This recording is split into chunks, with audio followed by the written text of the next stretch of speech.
ঝড় কিভাবে হয়। আল্লাহ বলল ঠিক আছে। তুফানের আওয়াজ শোনানো হলো, আল্লাহ বললেন ঠিক আছে। বজ্রাঘাতের আওয়াজ শোনানো হলো, বজ্রাঘাত, আল্লাহ বললেন ঠিক আছে। ভূমিকম্পের আওয়াজ শোনানো হলো, আল্লাহ বললেন ঠিক আছে। প্রাণীদের আওয়াজ শোনানো হলো, আল্লাহ বলল ঠিক আছে। সব আওয়াজ শুনলেন, শোনার একদম শেষ মুহূর্তে আল্লাহ এক ফেরেশতাকে বলছে, এই আমার কি আর কোনো আওয়াজ শুনতে বাকি আছে?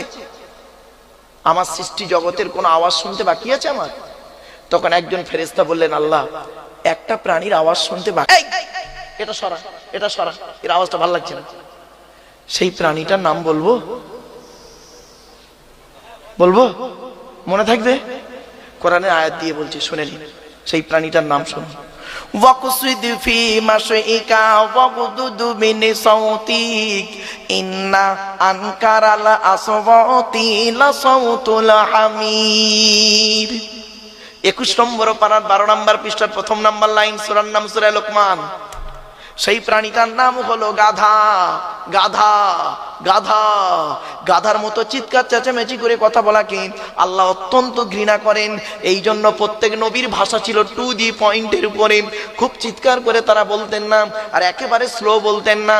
ওয়াকানা বাইনা যালিকা কওয়ামা, সূরা ফুরকান। মধ্যবর্তী পন্থায় কথা বলতেন। এমন কোন নবী রসুলকে পাবেন না, এমন কোন আউলিয়া ইকরাম থেকে পাবেন না, এমন কোন হাক্কানি আলেমের কাছে গিয়ে পাবেন না যার গলার আওয়াজ খুব জোরে কথা বলে আর খুব আস্তে বলে না। এই আদর্শটা ছিল কোথায়? ইসলামের ভিতরে। আর এই আদর্শ আমরা নিয়ে গেলাম কোথায়? এই আদর্শ নিয়ে গেলাম কোর্টে। কোর্টে, কোর্টে যান, প্রধানমন্ত্রীর রুমে যান, প্রধানমন্ত্রীর ঘরে যান, গেলে দেখবেন সেখানে লেখা আছে কিপ সাইলেন্ট, কিপ সাইলেন্ট। মুখ্যমন্ত্রীর ঘরে যান, রাজ্যপালের ঘরে যান, রাষ্ট্রপতির ঘরে যান, ভদ্রভাবে কথা বলতে হবে। মাই কামিং স্যার।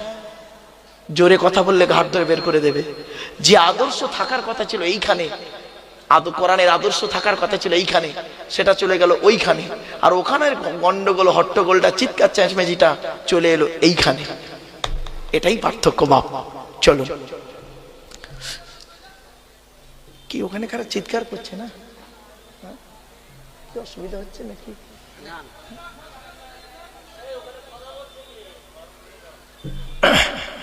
বাবা কথা না বলে, যদি আপনার ভালো না লাগে ভাই, আমি আপনাদের অনুরোধ করছি, আমার কথা শুনতে যদি আপনাদের ভালো না লাগে, আপনি মানে অন্য জায়গায় যেতে পারেন। যদি কোরআনের আয়াত, তো কোরআনের আয়াত শুনলে নাকি, পড়লে নাকি, বললে নাকি, হাদিস শুনলে নাকি, পড়লে নাকি, বললে নাকি। এজন্য আমি এতক্ষণ একটা বাজে কথা বলেছি বলে মনে হচ্ছে না বাপ। কোরআনের আয়াত এবং হাদিসের উপরেই দাঁড়িয়ে আছি। আপনারা কোরআনকে ভালোবাসুন, হাদিসকে ভালোবাসুন। চলুন, আল্লাহ পাক কি বলছেন আরেকটা দলিল দিচ্ছি। আচ্ছা, আমরা সবাই বাঙালি মানুষ। এখন আমরা সবাই আমেরিকায় যাব। আমেরিকার ভাষাটা কি? ইংলিশ। এখন আমাদের মধ্যে সব মানুষ ইংরেজি ভাষা জানে না। এখন আমরা আমেরিকায় বেড়াতে গেলে আমাদের কি লাগবে? দুটো জিনিস লাগবে। কি? আমেরিকার একটা গাইড বুক, আমেরিকার একটা গাইড বুক লাগবে, আর আমেরিকার একটা গাইডার লাগবে, যিনি আমাদের ভাষা বুঝবেন, বুঝে ওই ভাষাগুলো আমাদের সুন্দর করে বুঝিয়ে দেবেন। ঠিক না ঠিক? তাহলে অজানা দেশে যেতে গেলে সেই দেশের দুটো জিনিস লাগে। সেই দেশের একটা গাইড বুক লাগে, আর সেই দেশের একটা গাইডার লাগে। এটা বুঝতে পেরেছেন? ব্যাস, কোরআন বুঝে ফেলেছেন। দেখুন আল্লাহ বলছেন, আল্লাহু আখরাজাকুম মিন বুতুনি উম্মাহাতিকুম লা তা'লামুনা শাইয়্যা ওয়া জাআলা লাকুমুস সামআ ওয়াল আবসারা ওয়াল আফইদা লাআল্লাকুম তাশকুরুন। এই আয়াতটা কোথায় আছে? 14 নম্বর পারা, 14 নম্বর পৃষ্ঠা, 12 নম্বর লাইন, সূরার নাম সূরা নাহাল। আল্লাহ বলছেন, আমি আল্লাহ তোদেরকে তোদের মায়ের পেটের ভিতর থেকে বের করেছি। আল্লাহু আখরাজাকুম মিন বুতুনি উম্মাহাতিকুম, আমি আল্লাহ তোদেরকে তোদের মায়ের পেটের ভিতর থেকে বের করেছি। লা তা'লামুনা শাইয়্যা, পৃথিবীর কোনো ভাষাই কোনো জিনিসই তুই জানতিক না। ওয়া জাআলা লাকুমুস সামআ, শোনার জন্য আমি আল্লাহ তোর কান দান করেছি, ওয়াল আবসার দেখার জন্য চোখ দান করেছি, ওয়াল আফইদা বোঝার জন্য সৃষ্টি জগৎকে বোঝার জন্য সুন্দর হৃদয় দান করেছি। কেন? লাআল্লাকুম তাশকুরুন, পৃথিবীতে যাতে আমার শুকরিয়া আদায় করতে পারিস। এরপরে আসছি, আল্লাহ বলছেন তোকে আমি একা পাঠাইনি তো পৃথিবীতে, হে মানব জাতি আদমের সন্তান, তোকে আমি একা পাঠাইনি। মায়ের পেট হলো একটা জগৎ, এই জগতে 10 মাস 10 দিন ছিলিস, তারপরে পৃথিবীর মুখ যেদিন দেখলি সেই দিন থেকে মরণ পর্যন্ত তোকে একা পাঠাইনি। এই পৃথিবীর হাওয়া, এই পৃথিবীর পরিবেশের সঙ্গে শুট করার জন্য আমি কি করেছি জানিস? দুটো জিনিস দিয়ে পাঠিয়েছি। এই পৃথিবীর একটা গাইড বুক দিয়েছি, আর এই পৃথিবীর একটা গাইডার দিয়েছি। এই পৃথিবীর গাইড বুকটার নাম হলো কোরআন, আর গাইডারটার নাম হলো মুহাম্মদ সাল্লাল্লাহু আলাইহি সাল্লাম। অর্থাৎ তুই গাইড বুকটাকে ফলো করবি আর গাইডারটাকে ফলো করবি, তাহলে আর তোর কোনো সমস্যাই থাকবে না। আমরা গাইড বুকটাকে ফলো করিনি আর গাইডারটাকেও ফলো করিনি, সমস্যা হচ্ছে আমাদের। এইটাই আমাদের সমস্যা। তো আরেকটা উদাহরণ দিচ্ছি, কম্পিউটার শিখতে গেলে বাবা দুটো জিনিস লাগে, একটা থিওরি একটা প্র্যাকটিক্যাল। কম্পিউটার শিখতে গেলে দুটো জিনিস লাগে, একটা থিওরি একটা প্র্যাকটিক্যাল। তো ইসলামে দুটো জিনিস আছে, একটা থিওরি একটা প্র্যাকটিক্যাল। ইসলামের থিওরিটার নাম কি? কোরআন থিওরি, আর প্র্যাকটিক্যালটার নাম মুহাম্মদ সাল্লাল্লাহু আলাইহি সাল্লাম। কোরআনে কি, এবার উদাহরণটা দিচ্ছি। কোরআনে আল্লাহ বললেন আকিমুস সালাত, তোমরা নামাজ কায়েম করো। কিভাবে করবেন? মুহাম্মদ সাল্লাল্লাহু আলাইহি ওয়াসাল্লাম প্র্যাকটিক্যাল করে দেখিয়ে গেলেন। কোরআনে বলা হলো ইয়া আইয়ুহাল্লাযীনা আমানু কুতিবা আলাইকুমুস সিয়াম, তোমাদেরকে রোজা ফরজ করা হলো। কিভাবে রোজা করবেন? প্র্যাকটিক্যাল করে দেখিয়ে গেলেন মুহাম্মদ সাল্লাল্লাহু আলাইহি ওয়াসাল্লাম। কোরআনে বলা হলো ওযু করো, কিভাবে করবেন? প্র্যাকটিক্যাল করে দেখিয়ে গেলেন মুহাম্মদ সাল্লাল্লাহু আলাইহি ওয়াসাল্লাম। কোরআনে বলা হয়েছে আত্মীয়দের সঙ্গে সুসম্পর্ক রাখো, কিভাবে সম্পর্ক করবেন? প্র্যাকটিক্যাল করে দেখিয়ে গেলেন মুহাম্মদ সাল্লাল্লাহু আলাইহি ওয়াসাল্লাম। কোরআনে বলা হলো ন্যায় বিচার করো, কিভাবে করবেন? প্র্যাকটিক্যাল করে দেখিয়ে গেলেন মুহাম্মদ সাল্লাল্লাহু আলাইহি ওয়াসাল্লাম। আর যদি আমরা থিওরিটাও ফলো করিনি প্র্যাকটিক্যালটাও ফলো করিনি, তা আমরা তোমার খাবই। আমরা কি করেছি? থিওরি ছেড়ে দিয়েছি, প্র্যাকটিক্যাল ছেড়ে দিয়েছি, দিয়ে কি করেছি? তৃতীয় কোনো ব্যক্তি বা বস্তুর উপরেও নির্ভর করেছি। ঠিক না বেঠিক আমার বাপেরা? কোরআন হাদিস এজমা কিয়াস, এজমা কিয়াসটা কোনো বাইরে নয়, এই কোরআন হাদিস থেকে বের হওয়া দুটো জিনিস এজমা এবং কিয়াস। এটা মাথায় রাখুন, এই কথাগুলো একটু মাথায় রাখুন, তাহলে বুঝতে সুবিধা হবে। চলুন, আল্লাহ রাসূল বললেন তোমরা জান্নাতের আশা করো। মনে পড়ছে হাদিসটা না ভুলে গেছেন? জান্নাত 5 শ্রেণীর মানুষের জন্য আশা করে, মনে পড়ছে কি আপনাদের? 1 নাম্বার কি বলেছিলাম? তালিয়াল কোরআন, প্রত্যহ কোরআন তেলাওয়াতকারী মানুষের জন্য জান্নাত আশা করে। 2 নাম্বার হলো ওয়াহাফিজিল লিসান, জবানকে হেফাজতকারী মানুষের জন্য জান্নাত আশা করে। 3 নাম্বার হলো অমুতিমিল জিআন, ক্ষুধার্তকে খাদ্য দানকারী মানুষের জন্য জান্নাত আশা করে। আল্লাহ আপনাদের অর্থ দিয়েছে, বাপ মরে গেছে, মা মরে গেছে, বাম্মার নামে দুটো ফকির খাওয়াতে পারেন না? বাড়ি থেকে ভাববেন, আপনি তো খাওয়ান না, খাওয়াবেন। অমুতিমিলি জিআন, ক্ষুধার্তকে খাদ্য দানকারী মানুষের জন্য জান্নাত আশা করে। 4 নাম্বার অমুকসিল উরিয়ান, বস্ত্রহীনকে বস্ত্র দানকারী মানুষের জন্য জান্নাত আশা করে। আপনার কাছে অনেক গরিব এসছে আপনার গ্রামে, দুটো গরিবকে যদি আপনি কাপড় দান করেন, মনে রাখবেন এই হাদিসটা আমল হয়ে যাবে। 5 নাম্বার হলো ওমান সাল্লা আলা হাবিবির রহমান, যে ব্যক্তি নবীর উপরে বেশি বেশি করে দরুদ পাঠ করে ওই লোকটার জন্য জান্নাত আশা করে। একবার দরুদ শরীফ পড়িয়েছিলাম আপনাদেরকে, কোরআনের আয়াতের সাথে সাথে বিভিন্ন অ্যাঙ্গেল থেকে অনেক কথা আপনাদেরকে বোঝাতে চেষ্টা করেছি। আসুন আপনাদেরকে আরেকটা কথা বলতে গিয়ে চলে গেছিলাম, দেখে এলাম। সেটা হলো কি, যে জলসা যখন দেবেন 3টে জিনিসকে ফলো করবেন বলেছিলাম। তার মধ্যে একটা বলেছিলাম কি, বক্তা। 2 নাম্বার বলেছিলাম কমিটি। জলসা কমিটি হতে গেলে 3টে গুণ থাকতে বলেছিলাম। শুধু জলসা কমিটি না, আমাদের সকলের থাকতে হবে। কি কি বলেছিলাম? একটা হলো সৎ হতে হবে, 2 নাম্বার হলো হালাল খাবার খেতে হবে। হালাল খাবার খেতে খেতে আলোচনা করতে গিয়ে একটা ব্যক্তির উত্তর দিতে গিয়ে অনেক দূর চলে গেছিলাম। 3 নাম্বার হলো আমাদেরকে 5 ওয়াক্ত নামাজি হতে হবে। দুঃখের বিষয়, আজকের এখানে অনেক মানুষ এমনও বসে দাঁড়িয়ে আছেন এশার নামাজটাই পড়েনি। ভুল বললাম বুঝি না? এশার নামাজটাই পড়েনি। বাপেদের অনুরোধ করে বলে যাচ্ছি, মনে রাখবেন এই কোরআনে আছে 82 জায়গায় বিভিন্ন অ্যাঙ্গেলে নামাজের কথা, আর লেখাপড়ার কথা কোরআনে আছে 92 জায়গায়। আমরা লেখাপড়ায় পিছিয়ে আর নামাজ থেকে দূরে সরে আছি। এজন্য অনুরোধ করে বলে যাচ্ছি মা বোন বাবাজি যুবক ভাইদেরকে, নামাজ বিশেষ ব্যক্তি বিশেষ কারণ ছাড়া নামাজ কারোর জন্য মাপ নেই। আপনি যদি দাঁড়িয়ে দাঁড়িয়ে পড়তে না পারেন, বসে পড়ুন, বসে বসে নামাজ পড়ুন। বসে বসে যদি নামাজ পড়তে না পারেন, আপনি শুয়ে শুয়েও নামাজ পড়ুন। শুয়ে শুয়েও যদি পড়তে অসুবিধা হয়, আপনাকে ইশারাতেও নামাজ পড়তে হবে, তথাপি আপনার জন্য নামাজ মাপ নাই। এটা খেয়াল রাখবেন। নামাজ যে কি জিনিস পরে আলোচনা যখন আসবে তখনই বুঝবেন। চলো এবার আসছি মসজিদ কমিটি। রাগ করবেন না কেউ আমার উপরে। জলসা কমিটি হয়েছে, মসজিদ কমিটি। মসজিদ কমিটি যাকে তাকে করবেন না, কঠিন গোনা হবে বাবা। মসজিদ কমিটি হতে গেলে এই কোরআনে আল্লাহ বলেছেন 5টা গুণ থাকতে হবে। কটা কটা কটা? 5টা গুণ যার মধ্যে থাকবে ওই লোকটা মসজিদ কমিটি হওয়ার যোগ্য ব্যক্তি। আমি বলিনি, কোরআন বলছে। 10 নম্বর পারার একেবারে 8 নম্বর পৃষ্ঠার 9 নম্বর লাইনে সূরার নাম সূরা তাওবা 18 নম্বর আয়াতে আল্লাহ বলেন, মসজিদের দায়িত্ব তারাই নেবে যাদের মধ্যে 5টা গুণ আছে। কি কি? 1 নম্বর কোরআন বলছে, ইন্নামা ইয়ামুরু মাসাজিদাল্লাহ মান আমানা বিল্লাহ। ওই ব্যক্তি মসজিদের কমিটি হওয়ার যোগ্য ব্যক্তি, মসজিদের দায়িত্ব নেওয়ার যোগ্য ব্যক্তি, যে ব্যক্তি 100% আল্লাহকে বিশ্বাস করে। আপনি আল্লাহকে 100% বিশ্বাস করেন কিনা বাড়ি থেকে ভাববেন। আমাদের ইমানটা কোথায় আছে জানেন? রাগ করবেন না, আমরা সুযোগ সন্ধানী মানুষ। বিপদে পড়লে আল্লাহর ডাকি, আর বিপদ থেকে উদ্ধার হয়ে গেলে আল্লাহকে ভুলে যাই। ওই রকম ইমানের কথা বলিনি। আপনি এই রকম ইমান তৈরি করুন। ছোট্ট একটা উদাহরণ দিচ্ছি, 100% ইমান কাকে বলে শুনে নিন। একটা বাস্তব উদাহরণ। আজমির শরীফ নাম শুনেছেন? আরে ভাই বলুন না, কথা বলুন।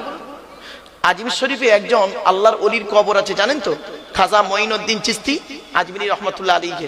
ওনার জীবনী থেকে পাওয়া গেছে কি, উনি একদিন ফজরের নামাজের পরে তারাগড় পাহাড়ের নিচে গাছের তলায় বসে বসে সূরা ইয়াসিন তেলাওয়াত করছিলেন। পড়া কমপ্লিট হয়ে গেছে। উপরের দিকে চেয়ে দেখছে কিছু যুবক ছেলে বড় একটা পাথর ধরে দাঁড়িয়ে আছে। ওদের উদ্দেশ্য কি? পাথরটা ফেলে দেবে, আর পাথরটা গড়িয়ে গড়িয়ে এসে খাজা মঈনুদ্দিন চিশতি আজমিরি রহমাতুল্লাহ আলাইহির মাথায় পড়বে, আর পাথর চাপা পড়ে খাজা মঈনুদ্দিন চিশতি রহমাতুল্লাহ আলাইহি মারা যাবে। ওদের ধারণা।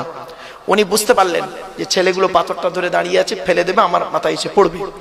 100% ইমান কাকে বলে দেখুন। জাস্ট ফর এক্সাম্পল, পাথরের দিকে চেয়ে 2টো বাক্য বলেছিলেন। 2টো বাক্য। একটা বাক্য কি বলেছিল জানেন? হে পাথর, তোর দ্বারাই যদি আল্লাহ আমার কপালে মৃত্যু লিখে রাখে, তাহলে আমি এটাই বিশ্বাস করব আমার তকদিরে এই পাথরেই মৃত্যু লেখা আছে, আমার কোনো দুঃখ হবে না। কিন্তু পাথর, তোর দ্বারাই যদি আল্লাহ আমার কপালে মৃত্যু লিখে না রাখে, পাথর তুই আজকের আল্লাহর হুকুমে ওই জায়গায় দাঁড়িয়ে যা। আজও পর্যন্ত পাথর আল্লাহর হুকুমে ওই জায়গায় দাঁড়িয়ে আছে। এরই নাম 100% ইমান। বাবাজি, খালি গালে দাঁড়িয়ে আর মাথায় টুপি দিয়ে মসজিদে গিয়ে নামাজ পড়ার নাম ইমানদার নয়। এই কোরআনে আছে খাঁটি মোমেন হতে গেলে 30টা গুণ লাগবে। কটা কটা কটা? 30টা গুণ লাগবে খাঁটি মোমেন হতে গেলে। সর্বাধিক 30টা, সর্বনিম্ন 5টা। আর হাদিসে এসেছে কটা জানেন? আল ঈমানু বিসউন ওয়া সাবউনা শুবা, 70টা শাখা পোশাখা। তাহলে 30 আর 70 কত? 100টা গুণ যে ব্যক্তির মধ্যে থাকবে, ওই ব্যক্তি হলো খাঁটি 100% পারফেক্ট মোমেন। আর খাঁটি মোমেনের উপরের ধাপটা কি জানেন? মুত্তাকি। মুত্তাকি আমরা বলি না মোমেন মুত্তাকি? বলুন একটু কথা বলুন এটা আমার সঙ্গে। আমরা তো লোককে বলি মোমেন মুত্তাকি, যাকে তাকে মোমেন মুত্তাকি বলে দেন। শুনে নিন, মোমেন হতে গেলে কোরআনে আছে কমসে কম 5টা গুণ লাগবে, সর্বাধিক 30টা গুণ লাগবে। আর মোমেনের উপরের ধাপটা হলো মুত্তাকি। মুত্তাকি মুত্তাকি হতে গেলে ওই মোমেনের সঙ্গে, মোমেনের 30টার সঙ্গে এই কোরআনে আছে আরো 15টা লাগবে। তাহলে কথা হলো 45টা গুণ যার মধ্যে থাকবে, সেই ব্যক্তি 2টো সার্টিফিকেট পাবে, মোমেন আর মুত্তাকি। এবার তার উপরে হলো পীর বা ওলি, হাক্কানি পীর বা ওলি, তার উপরের ধাপ। হাক্কানি পীর হতে গেলে, ওলি হতে গেলে এই কোরআনে আছে আরো 5টা লাগবে। সূরা ইউনূসের 62-63 নম্বর আয়াত। তাহলে 45 আর 5-এ 50টা গুণ যার থাকবে, সেই ব্যক্তি মোমেন, মুত্তাকি, পীর বা হাক্কানি পীর বা ওলি হতে পারবে। বাবা 50টা গুণ নেই, 50টা তো দূরের কথা, 5টা গুণ হয়তো তার মধ্যে পাওয়া যাবে না, তাকে পীর সাহেব বলে সার্টিফিকেট দেওয়াটা কত ভালো জিনিস আল্লাহ ভালো জানে। বাপ চলো আগিয়ে যাচ্ছি। এবার আসছি 1 নাম্বার। আল্লাহ বললেন মসজিদের দায়িত্ব তারাই নেবে। মান আমানা বিল্লাহ, যে ব্যক্তি 100% আল্লাহকে বিশ্বাস, মিলা আখিরি, যে ব্যক্তি কিয়ামতকে 100% বিশ্বাস করবে। 3 নাম্বার হলো ওয়াকামাস সালাত, 5 ওয়াক্ত নামাজ আদায় করবে। অনেক মসজিদ কমিটি এমন আছেন যারা 5 ওয়াক্ত নামাজ পড়ে না। এজন্য অনুরোধ করে বলে যাচ্ছি, মসজিদের দায়িত্ব যখন আপনি নিয়েছেন আপনাকে 5 ওয়াক্ত নামাজি হতেই হবে, কোরআনের দলিল। 4 নাম্বার হলো ওয়াআতাজ যাকাত, যদি আপনার উপরে যাকাত ফরজ হয় আপনাকে আদায় করতে হবে। আমরা কি করি জানেন, নামাজ পড়ি কিন্তু যাকাত দিই না। কোরআনে কিন্তু যেখানেই নামাজের কথা আছে বেশ কিছু জায়গায় নামাজের পরই আকিমুস সালাত ওয়া আতুজ যাকাত, যাকাতের কথা আছে, কিন্তু আমরা নামাজ পড়ি যাকাত দিই না। এজন্য যাকাতের গুরুত্ব খুব বেশি আছে বাপ। চলো 5 নাম্বার হলো ওয়ালাম ইয়াখশা ইল্লাল্লাহ, আল্লাহ ছাড়া কাউকে ভয় করবে না, আল্লাহ ছাড়া কাউকে ভয় করবে না। এই 5টা গুণ যার মধ্যে থাকবে সেই ব্যক্তি মসজিদের দায়িত্ব নেওয়ার যোগ্য ব্যক্তি। অনুরোধ করে বলে গেলাম। এবার আসছি, মসজিদ আল্লাহর ঘর, আল্লাহর ঘর তৈরি মানে কমিটি করবে কে, আল্লাহর ঘরের দায়িত্ব নেবে কে, কারা কারা নেবে তাদের কথা বলে দিলাম। এবারে আসছি, মসজিদে যিনি নামাজ পড়ান তাকে আপনারা কি বলেন? ইমাম সাহেব।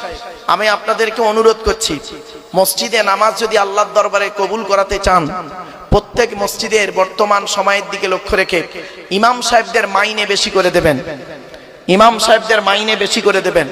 যে মসজিদে ইমামের মাইনে কম ওই মসজিদের মুসল্লিদের নামাজ আল্লাহর দরবারে কবুল হওয়া খুবই মুশকিল আছে। আরেকটা কথা বলে যাচ্ছি, মনে রাখবেন, মানা না মানা আপনার ব্যাপার। কিয়ামতের মাঠে আল্লাহ আমাকে যখন জিজ্ঞাসা করবে, আব্দুল্লাহ কিল মারুফ কথাগুলো বলেছিলিস? এই দুনিয়ার রেকর্ড তো রয়েছে, আর আমার 2 কাঁধে 2 ফেরেশতা সিসি ক্যামেরা রয়েছে, কিরামান কাতিবিন, এই 2 ফেরেশতাই রইল সাক্ষী। শুনে রেখে দিন, যে এলাকার মসজিদের ইমাম সাহেব হকের উপরে, না হকের উপরে নয়, হকের উপরে যদি ইমাম সাহেবের চোখের পানি পড়ে ওই এলাকায় আল্লাহর গজব নাজিল হবে। অনুরোধ করে বলে যাচ্ছি, এজন্য আমি আব্দুল্লাহ কিল মারুফ আপনাদের এখানে এসেছি, আপনারা আমাকে ডেকে এনেছেন, আমি 2-3 ঘন্টার বন্ধু, কিন্তু আপনি জানবেন আপনাদের মসজিদের ইমাম সাহেব হচ্ছে 365 দিনের সুখ এবং দুঃখের বন্ধু। ঠিক না ঠিক? সুখ এবং দুঃখের বন্ধু। তাহলে গুরুত্বটা কোথায় দেবেন একটু বাড়ি থেকে ভাববেন। চলুন এগিয়ে যাচ্ছি। এরপরে আসছি, যারা যে মসজিদে আজান দেয় ওকে কি বলে? মুয়াজ্জিন। পশ্চিম বাংলার কথা বলছি, পশ্চিম বাংলায় অনেক মসজিদের মুয়াজ্জিনের আজান ভুল, অনেক মসজিদের মুয়াজ্জিনের আজান ভুল।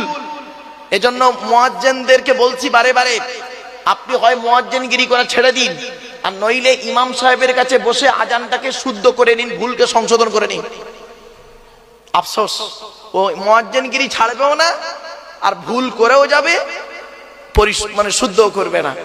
এটা খুব খারাপ জিনিস। ইসলাম এসেছে কি? ভুলকে সংশোধন করে অন্ধকার থেকে আলোর পথে আনার জন্যই ইসলাম এসেছে। এ কোরআন এসেছে কেন? আল্লাহ পাক কোরআনে বললেন, কিতাবুন আনজালনাহু ইলাইকা লিতুখরিজান নাসা মিনাজ যুলুমাতি ইলান নূর। আল্লাহ পাক বলছেন সূরা ইব্রাহিমের মধ্যে, আল্লাহ বললেন কি, নবী তোমার উপরে আমি এই কোরআন অবতীর্ণ করেছি, কি এই কোরআনের মাধ্যমে তুমি কি করবে? যে সমস্ত মানুষরা অন্ধকারের মধ্যে পড়ে আছে ওদেরকে টেনে টেনে বের করে আলোর দিকে নিয়ে আসবে। এই জন্যই কোরআন নাজিল হয়েছে। কোরআন নাজিল হয়েছে কেন? হুদাল্লিন নাস, মানুষের হেদায়েতের জন্য। অবায়্যিনাতিন মিনাল হুদা ওয়াল ফুরকান, ন্যায় অন্যায়কে পৃথক করার জন্য কোরআন নাজিল হয়েছে। ভুলকে সংশোধন করার জন্য কোরআন নাজিল হয়েছে। আর ভুলটা কিভাবে প্র্যাকটিক্যাল ভাবে সংশোধন করাবেন তার জন্য মুহাম্মদ সাল্লাল্লাহু আলাইহি ওয়াসাল্লামকে আল্লাহ পাক পাঠিয়ে দিয়েছেন। জোরে বলে, আমরা এগুলোকে একদম ফলো করিনি, যার জন্য আমাদের উপরে সমস্যা এসে গেছে। আল্লাহ রাসূল পৃথিবী ছাড়ার আগে বলেছিলেন, তারাকতু ফীকুম আমরাইনি লাম তাদিল্লু মা তামাসসাকতুম বিহিমা কিতাবাল্লাহ ওয়া সুন্নাত রাসূলিহি। আমি মুহাম্মদ সাল্লাল্লাহু আলাইহি ওয়াসাল্লাম তোদের ছেড়ে চলে যাচ্ছি, যাবার সময় 2টো জিনিস রেখে যাচ্ছি। এক হলো কোরআন, যে কোরআন আমার উপরে নাজিল হয়েছে, আর 2 হলো সুন্নাহ, হাদিসগুলো রেখে গেলাম। যতদিন পর্যন্ত কোরআন হাদিসটাকে আঁকড়ে ধরে থাকবি বান্দা, ততদিন তোদের গায়ের লোম কেউ টলাতে পারবে না। আমরা কোরআনটাকে কোরআনটাকেও ফলো করিনি, হাদিসকেও ফলো করিনি, আর সেই মোতাবেক জীবনযাপন করিনি, তাই আমাদের উপরে বিপদ আপদ মুসিবত তো আসবেই। আল্লাহ পাক কোরআনে বলে দিয়েছেন, সূরা মুহাম্মাদের মধ্যে আল্লাহ পাক বলছেন কি, ইয়া আইয়ুহাল্লাযীনা আমানু, হে ঈমানদার বান্দাগণ, আতিউল্লাহ ওয়া আতিউর রাসূল ওয়া লা তুবতিলু আমালাকুম। আল্লাহ পাক বললেন সূরা মুহাম্মাদের ভিতরে আল্লাহ পাক বললেন, ইয়া আইয়ুহাল্লাযীনা আমানু, হে ঈমানদার বান্দাগণ, আতিউল্লাহ ওয়া আতিউর রাসূল, তোমরা আল্লাহকে অনুসরণ করো, রাসূলকে অনুসরণ করো, ওয়া লা তুবতিলু আমালাকুম, তাহলে আল্লাহ পাক তোমাদের আমলগুলো বরবাদ করে দেবে না। আজকের আল্লাহর পাঠানো কিতাবকে যদি আমরা ফলো করি, আমাদের সমস্যাই থাকবে না। চলুন আজকের সেই আল্লাহর কোরআনের পরিচয় দিতে গিয়ে আজ আপনাদের কাছে টুকটুক করে একটা করে কথা বলে যাচ্ছি। কোরআন আল্লাহ, মসজিদ আল্লাহর ঘর, সে সম্পর্কে সংক্ষেপে আপনাদেরকে বুঝিয়ে দিয়েছি। এবার আসছি, যিনি আমাদের সৃষ্টিকর্তা তিনি আল্লাহ। আল্লাহর পরিচয় হলো চারটে। এক নাম্বার, আল্লাহ নিজেই বলছেন, কুল, নবী তুমি বলো, হুয়াল্লাহু আহাদ, সে আল্লাহ হলেন একক। দুই নাম্বার, আল্লাহুস সামাদ, আল্লাহ হলেন অমুখপেক্ষী, আল্লাহ কারোর মুখপেক্ষী নন, সারা পৃথিবী তার মুখপেক্ষী। তিন নাম্বার, লাম ইয়ালিদ ওয়া লাম ইউলাদ, আল্লাহ কাউকে জন্ম দেয়নি, আল্লাহ কেউ জন্ম দেয়নি। চার নাম্বার, ওয়া লাম ইয়াকুল লাহু কুফুয়ান আহাদ, আল্লাহর সমকক্ষ কেউই নেই। এই হলো আল্লাহর চারটে পরিচয়। এরপরে আল্লাহ বলছেন, তো দেহের মধ্যে আমি চারটে জিনিস দিয়েছি গুরুত্বপূর্ণ, বাড়িতে গিয়ে চারটে জিনিসকে যত্ন করবেন। কি কি? এক নাম্বার, ব্রেন। উল্টো পাল্টা বাজে মন্তব্য করে আর বাজে টেনশন করে ব্রেনটাকে নষ্ট করবেন না। আল্লাহ ব্রেন দিয়েছে, অতি সূক্ষ্ম জিনিস, আর এটা খুব বড় নিয়ামত। এটা খুব বড় নিয়ামত, আল্লাহ দেয়া নিয়ামত আমাদের ব্রেন। আল্লাহ বলে, তোর ব্রেন দিয়েছি, ভালো চিন্তা ভাবনা করবি, সুচিন্তা ভাবনা করবি, আমার সৃষ্টি নিয়ে গবেষণা করবি, চিন্তা ভাবনা করবি। লোকের গোঁজা মেরে মেরে বেড়াস না। আমরা সেদিকে না গিয়ে লোকের গোঁজা মারতেই শুরু করলাম, এর দুর্নাম ওর বদনাম করতে শুরু করে দিলাম। চলো, দুই নাম্বার, আল্লাহ বলছেন, আর একটা তোর দেহের মধ্যে অঙ্গ দিয়েছি, সেই অঙ্গটার নাম হলো হার্ট। হার্টটাকে যত্ন করিস। তিন নাম্বারে আল্লাহ বললেন, আর একটা অঙ্গ দিয়েছি, তার নাম হলো লিভার। লিভারটাকে যত্ন রাখার জন্য আমি আল্লাহ পৃথিবীতে দুটো খাবার তৈরি করেছি। এক নাম্বার হলো পেঁপে, আর দু নাম্বার হলো বাতাবি লেবু। এই দুটো খাবার পৃথিবীতে তৈরি করেছি তো লিভারটাকে ঠিক রাখার জন্য। চার নাম্বার হলো কিডনি, এগুলো একটু মনে রাখুন, কিডনি। তো আমি আল্লাহ দুটো কিডনি তোকে দিয়েছি, একটা যদি কোনো মতে খারাপ হয়ে যায়, আর একটা দিয়ে তুই কাজ চালিয়ে নিবি। আর যদি দুটোই খারাপ হয়ে যায়, বাঁচার আশা ছেড়ে দিবি, বাঁচার আশা ছেড়ে দিবি। ডায়ালিসিস করতে করতে শেষ, আর নয় চেঞ্জ করা ছাড়া উপায় নেই। বাড়ি থেকে ভাববেন। এরপরে আল্লাহ বলছেন, তো দেহের মধ্যে আমি 9টা ছিদ্র দিয়েছি। কটা? আমাদের দেহের মধ্যে আল্লাহ 9টা ছিদ্র দিয়েছে। 9টা ছিদ্র কি কি?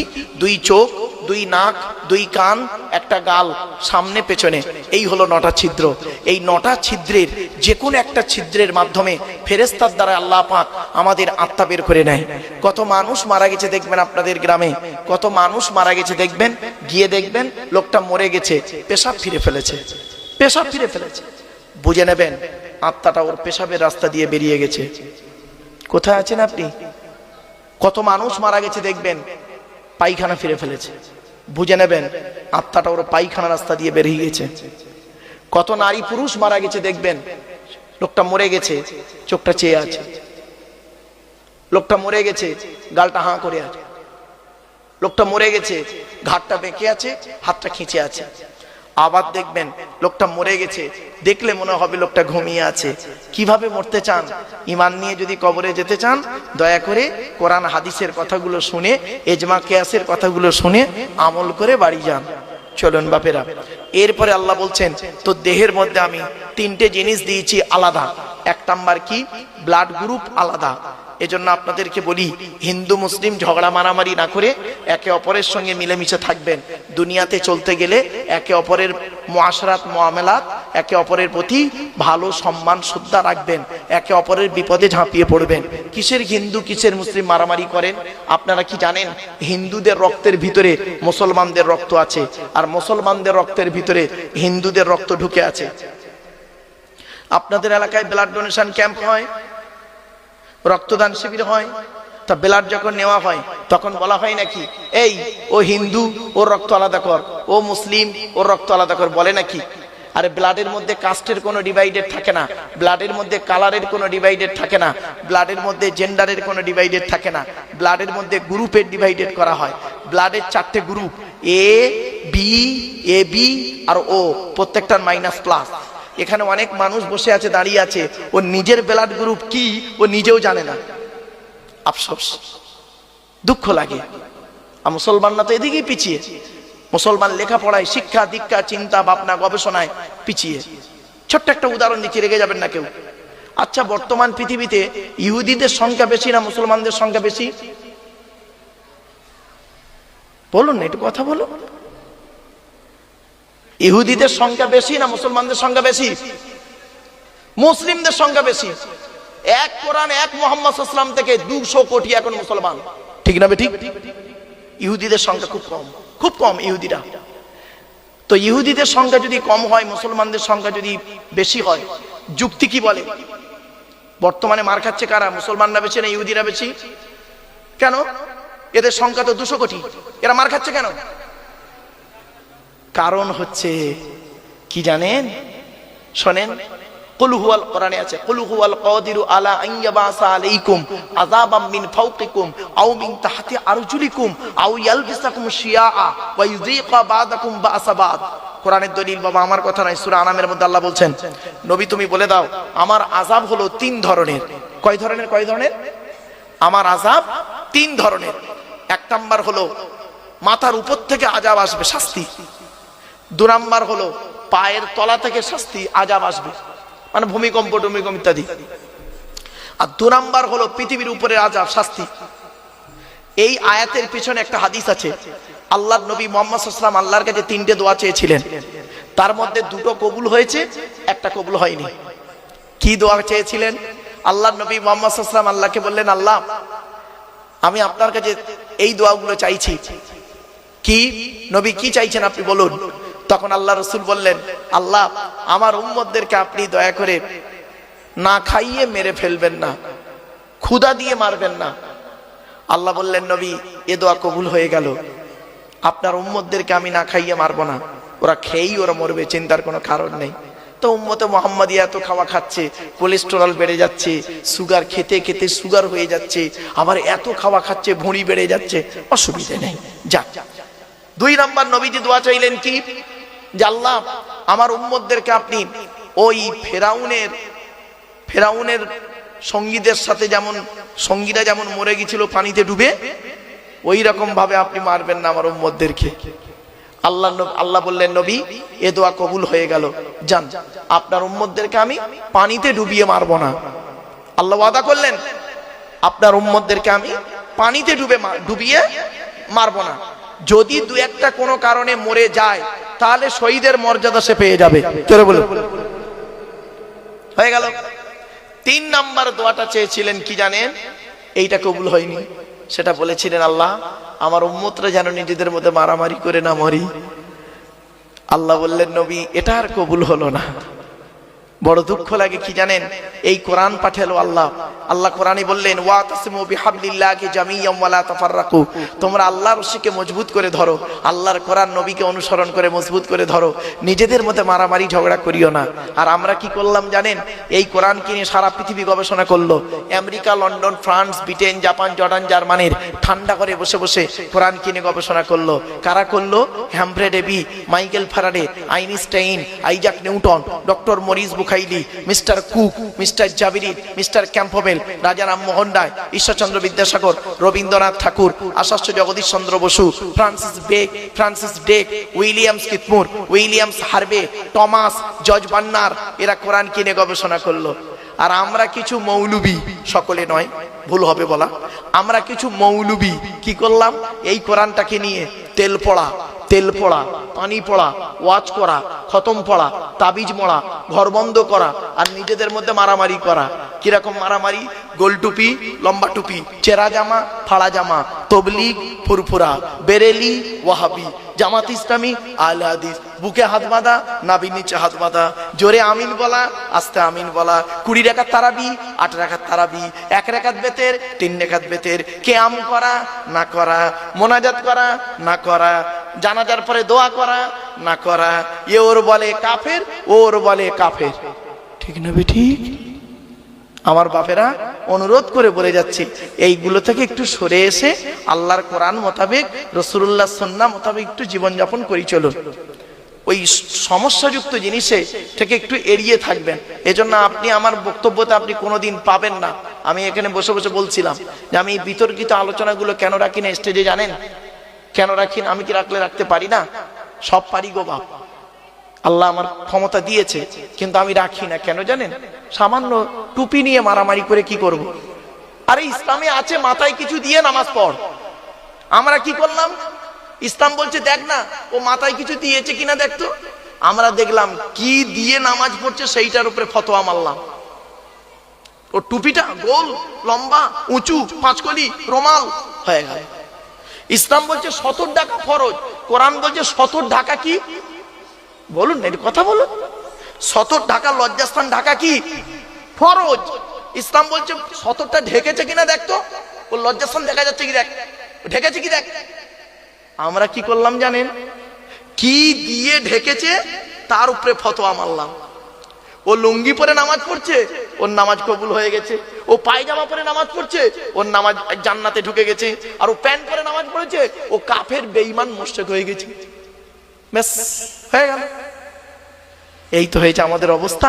এজন্য আপনাদের আমি অনুরোধ করে বলে যাচ্ছি, চেষ্টা করুন আল্লাহর কোরআন নবীর সুন্নাহ মোতাবেক, হাদিস মোতাবেক কথাগুলো আলোচনা করতে, শুনতে, বুঝতে, আমল করতে যেন আল্লাহ তৌফিক দান করে। বলুন আল্লাহুম্মা আমিন। এবার আসছি, আল্লাহ বলছেন তো দেহের মধ্যে 3টে জিনিস আলাদা। 1 নাম্বার কি? ব্লাড গ্রুপ আলাদা। 2 নাম্বার কি? শুনে নিন, চোখের রেটিনাটা আলাদা। চোখের রেটিনা এটা আলাদা, এক নাই কারো, কোরআনে দলিল। 3 নাম্বার হলো ফিঙ্গারপ্রিন্ট। আধার কার্ড করার সময় ফিঙ্গারপ্রিন্ট দিয়েছিলেন, এই ফিঙ্গারপ্রিন্ট আলাদা কোরআনে আছে।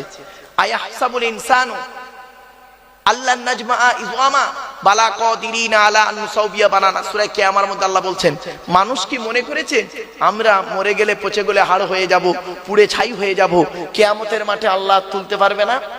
এই পৃথিবীতে যেমন ওদের বুড়া আঙুলের ছাপ যেমন কারোর সঙ্গে যেমন কারোর কোনো মিল নেই, কিয়ামতের মাঠে কারোর সঙ্গে কারোর কোনো মিল পাবে না। জোরে বলুন সুবহানাল্লাহ। এই কোরআনকে নিয়ে গবেষণা করলো সারা বিশ্ব, আর আমরা সেই কোরআন থেকে পিছিয়ে পড়ে রইলাম। চলো আরো দুটো এগিয়ে যাচ্ছি।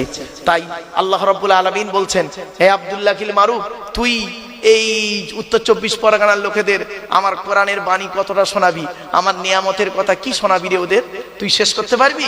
কোরআন বলছে, ওয়ালাউ আন্নামা ফিল আরদি মিন শাজারাতিন আকলামু ওয়াল বাহরু ইয়ামুদ্দুহু মিন বা'দিহি সাবআতু আবহুরিম মা নাফিদাত কালিমাতুল্লাহ। 21 নম্বর পারার 12 নম্বর পৃষ্ঠা 13 নম্বর লাইন, সূরার নাম সূরা লোকমানের মধ্যে আল্লাহ পাক জানিয়ে দিলেন, পৃথিবীর সমস্ত বৃক্ষগুলোকে যদি কলম বানাস, সমুদ্রের পানি নিয়ে যদি কালি তৈরি করিস, আমার গুণগান যদি লিখতে শুরু করিস, লিখেও শেষ করতে পারবি না। অন্য আয়াতে আল্লাহ বললেন, ওয়া ইন তাউদ্দু নি'মাতাল্লাহি লা তুহসুহা। আল্লাহ পাক বললেন, পৃথিবীর নিয়ামতগুলোকে যদি তোরা গণনা করতে শুরু করিস, গুণেও শেষ করতে পারবি না। এজন্য আমার বাপেরা, এই পৃথিবীর নিয়ামতের ভিতর থেকে একটা শ্রেষ্ঠ নিয়ামত হলো আল্লাহ রসুলকে পাঠানো, আর আরেকটা নিয়ামত হলো কি? রসুলের উপরে কোরআন নাযিল করা। জোরে বলো। সেই কোরআন আমার সামনে রয়েছে। আজকের এই কোরআন থেকে একটা সূরার সংক্ষিপ্ত আলোচনা আপনাদের কাছে রাখবো। শুনতে রাজি আছেন না? হ্যাঁ, চলো আগে এবার কোরআনের আচ্ছা, কোরআন যার উপরে নাজিল হয়েছে তার পরিচয় দেবো, তারপরে কোরআনের পরিচয় দিয়ে কোরআনের ওই সূরাটির ভিতরে ঢুকে যাব। চলো, কোরআন যার উপরে নাজিল হয়েছে তার নাম কি? মুহাম্মদ সাল্লাল্লাহু আলাইহি সাল্লাম, তাই তো? আচ্ছা, নবীদের পরিচয় কটা শুনে নিন। নবীদের পরিচয় হলো 3টে। কটা কটা কটা? 3টে। আল্লাহর পরিচয় হলো 4টে, মাথায় রাখুন। নবীদের পরিচয় হলো 3টে। কি কি? 1 নাম্বার, যিনি নবী হবেন তার চরিত্র উত্তম হতে হবে। এই পৃথিবীতে কোনো নবীর চরিত্র খারাপ ছিল না, আর থাকবে না। জোরে বলুন। প্রত্যেক প্রত্যেক নবীর চরিত্রকে আল্লাহ পাক উত্তম করে পাঠিয়েছেন। এজন্য নবীদের সম্পর্কে বাজে মন্তব্য কোনোদিন করতে যাবেন না, সাহাবীদের সম্পর্কে বাজে মন্তব্য কোনোদিন করতে যাবেন না। প্রত্যেকটা সাহাবী হলেন নক্ষত্রের ন্যায়। আল্লাহ রাসূল বলেছেন আসহাবিকান নুজুম বিআইয়িহিম ইক্তিদাইতুম ইহতিদাইতুম। আমার প্রত্যেকটা সাহাবী হলো নক্ষত্রের ন্যায়, যাকে অনুসরণ করবে তার মাধ্যমে দুনিয়াতে শান্তি সম্মান পাবে, আখিরাতে জান্নাত পেয়ে যাবে। চলো এবার আসছি, এক নাম্বার হলো নবীদের, নবী যিনি হবেন তার চরিত্র উত্তম হতে হবে। দুই নাম্বার হলো যিনি নবী হবেন তার উপরে আল্লাহর তরফ থেকে ওহী নাযিল হতে হবে। তিন নাম্বার হলো যিনি নবী হবেন তার দ্বারাই অলৌকিক ঘটনা ঘটতে হবে। একটা হোক বা 50টা হোক, পৃথিবীতে যত নবী এসেছেন প্রত্যেক নবীর মাধ্যমে আল্লাহ পাক 1 থেকে 50টার ভিতরে মুজিজা দিয়েছেন। আমার নবী বিশ্ব নবী কুল কায়নাতের রাসূল রাহমাতুল লিল আলামিন মুহাম্মদ সাল্লাল্লাহু আলাইহি ওয়াসাল্লামের মাধ্যমে আল্লাহ পাক পৃথিবীতে 1000-এরও বেশি মুজিজা দিয়েছেন। সর্বশ্রেষ্ঠ হলো এই কোরআনুল কারীম নাযিল করা। কি ভাবলেন আপনি? এই কোরআন কি যাতা ভাবলেন? 1000-এরও বেশি মুজিজা, তার মধ্যে একটা বলবো। আমি বলবো, কি বলুন? এই দেখেন একটা ছোট্ট মুজিজা বলছি, মানে সংক্ষিপ্ত সময়ের মধ্যে। মুজিজা ছোট নয়, মানে ঘটনাটা ছোট্ট করে বলছি বোঝার জন্য। আল্লাহ রাসূল একদিন দাঁড়িয়ে আছেন, সঙ্গে কিছু সাহাবী রয়েছেন। আল্লাহর নবী দাঁড়িয়ে আছেন, সঙ্গে কিছু সাহাবী আছেন। একটা মৌমাছির দল উড়ে উড়ে যাচ্ছে। আল্লাহর নবী মৌমাছিদের দিকে লক্ষ্য করে বললেন, হে মৌমাছির দলেরা দাঁড়িয়ে যাও। সঙ্গে সঙ্গে মৌমাছির দলটা দাঁড়িয়ে গেলেন। যেই দাঁড়িয়ে গেল আল্লাহ রাসূল বললেন, আমি তোমাদেরকে একটা প্রশ্ন করব, উত্তরটা আমাকে দিয়ে যাও। আল্লাহর নবী বললেন, ওরে মৌমাছির দল, পৃথিবীর জমিনে 1000 রকমের ফুল আর ফল থেকে খাবার সংগ্রহ করো। কোনটা টক, কোনটা মিষ্টি, কোনটা তিতো, কোনটা কষা। তো তোমাদের পেটের ভিতরে মধুটা এত মিষ্টি হয় কিভাবে? সঙ্গে সঙ্গে মৌমাছির দলের ভিতর থেকে একটা মৌমাছির জবানকে আল্লাহ খুলে দিলেন। ওই সময় সঙ্গে সঙ্গে একটা মৌমাছি বলল, কি জানেন? আসসালামু আলাইকা ইয়া রাসূলুল্লাহ, আসসালামু আলাইকা ইয়া হাবিবাল্লাহ। আমরা হলাম কর্মী মৌমাছি, আমাদের চাকে রানী মৌমাছি বসে আছেন। তিনি আমাদের আদেশ করেছেন, তোমরা যেখান থেকে মধু সংগ্রহ করবে